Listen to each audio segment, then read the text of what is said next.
Fala galera, eu sou o Léo aqui do Cortes Hub TV. Eu decidi fazer esse canal depois de conhecer o curso desse cara aqui. Então se você quiser saber como faturar mais de $4 mil por mês aqui no YouTube, clica no link da descrição. Valeu!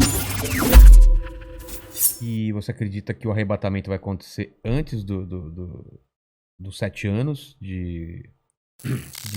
que seriam aquele período de 3 anos e meio, 3 anos e meio, né? Ou durante... Ou tem alguns grupos que são pré-tribulacionistas, outros são pós-tribulacionistas. A gente já falou com o Rina aqui, ele falou que acredita que a igreja vai, se não me engano, vai ser antes da tribulação, né? Eu acredito que a igreja passará pela grande tribulação. Vivenciando? Vivenciando. Eu acredito que sim. É? Por várias razões. A primeira delas, você sabe que toda a doutrina de arrebatamento da igreja, dispensacionalismo...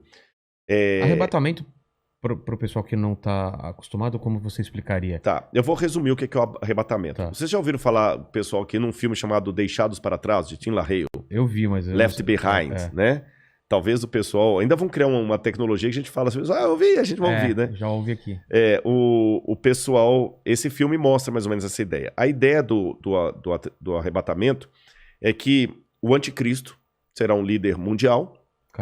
Carismático. E quando ele começar a dominar a Terra, um pouco antes dele exercer sua hegemonia, a igreja vai começar a desaparecer.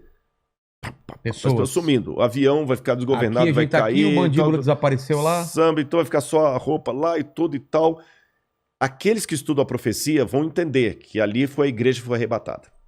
E quem ficar para trás é que não estava suficientemente espiritual para ser levantado. Aí vão começar 7 anos de sofrimento na terra em que o anticristo vai dominar. E ele vai perseguir aqueles que não estavam tão bem preparados. Muitos judeus nessa época vão se converter.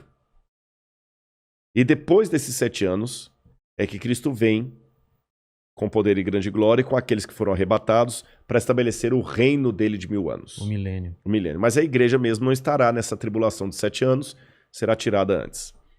Isso é o que diz a doutrina chamada doutrina do arrebatamento secreto ou dispensacionalismo. Eu, Rodrigo, particularmente, eu não sou adepto a essa visão de fim de mundo. Por quais razões? Vou tentar resumir aqui para não ser muito prolixo, que o nosso horário até já está bem avançado.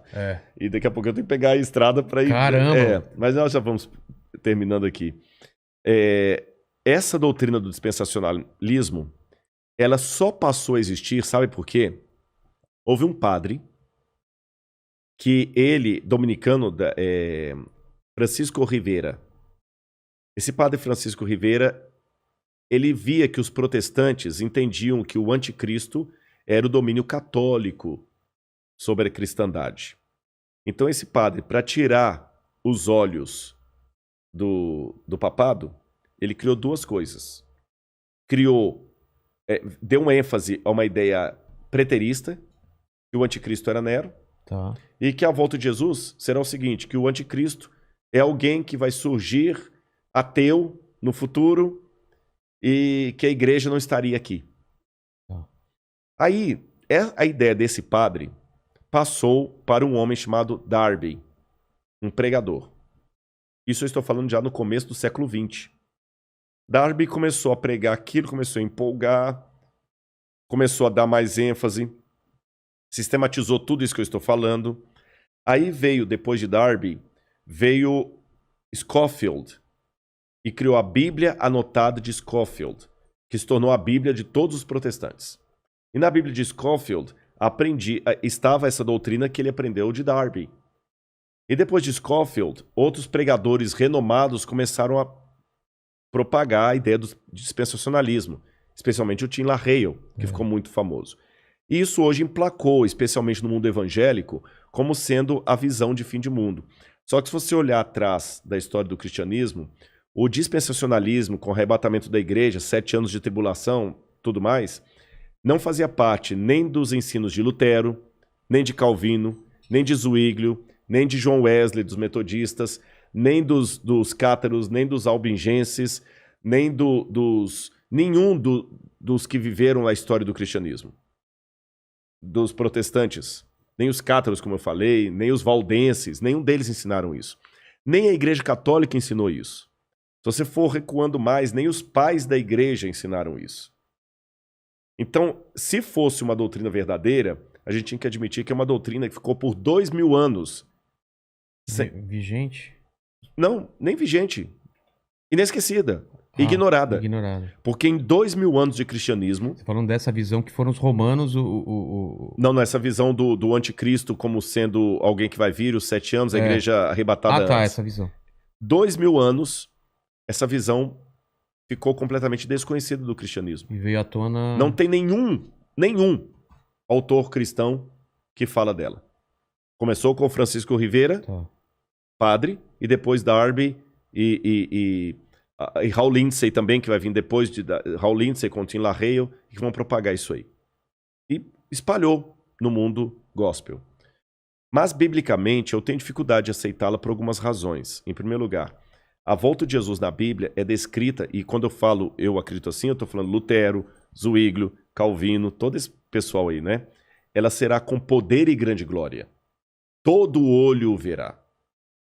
Até aqueles que o traspassaram. A Bíblia não fala de um arrebatamento secreto. Não fala. Em momento... mas como é que Rodrigo lá em Tessalonicenses fala? Seremos arrebatados no abrir e fechar de olhos. A palavra arrebatados ali significa tirado de um lugar e levado para outro. Não fala em arrebatamento secreto. Jesus fala, porque assim como o relâmpago que sai do Oriente e se mostra até no Ocidente, assim há de ser a vinda do Filho do Homem. Então não é uma coisa secreta. Com essas coisas em mente, outro detalhe, o Apocalipse fala que Deus guardará o povo dele na aprovação que há de vir. Algumas traduções falam da aprovação. Guardará em meio à aprovação. Tá certo? A Arca de Noé, que é tomada por modelo de muitos, até em Jesus também, que fala, assim como foi nos dias do dilúvio, será na vinda do Filho do Homem, a família de Noé que foi salva, ela foi protegida do dilúvio, mas não retirada do dilúvio. Foi ela protegida, mas passou pelo dilúvio. Passou. Então, com esses e outros elementos, que eu precisaria de mais tempo para decidir, mas eu entendi a visão. Eu acredito que Jesus vai voltar com poder e grande glória depois do período da grande tribulação. A grande tribulação antecipa a volta de Jesus, porque Mateus fala, logo em seguida, a tribulação daqueles dias, fala da Idade Média, o sol escurecerá, a lua não dará sua claridade, etc, etc, etc, etc. E depois Daniel fala também que haveria um grande tempo de angústia, o qual nunca houve.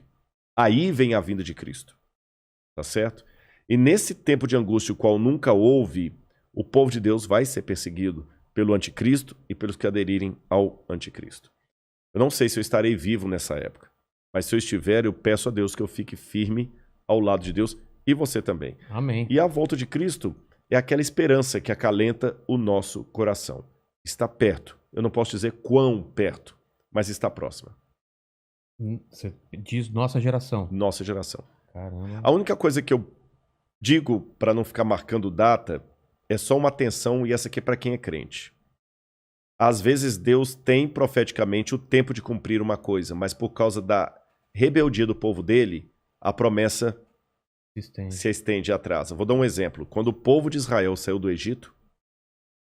Era para ficar 40 anos? Não era para ficar 40 anos. Entendi. Então, se você tivesse conversando comigo na época que as pragas estivessem caindo no Egito e estivesse fazendo esse podcast, e aí? Lá em Mênfis, e me perguntaram assim, Rodrigo, na sua opinião, a libertação do povo hebreu está próxima? Eu falo assim, olha, pelo que eu estou vendo dos indícios, o rio Nilo se tornando em sangue, os animais morrendo, está muito próxima a libertação do povo de Deus. E de fato estava, tanto é que na Páscoa eles saíram. Só que eles saíram do Egito, mas o Egito não saiu deles. Resultado, ficaram 40 anos morgando no deserto.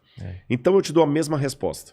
Olhando o cenário mundial hoje, a nossa libertação está muito perto. Eu espero que nós não precisemos ficar 40 anos vagueando no deserto por causa da nossa falta de fé, da nossa falta de compromisso com as coisas de Deus.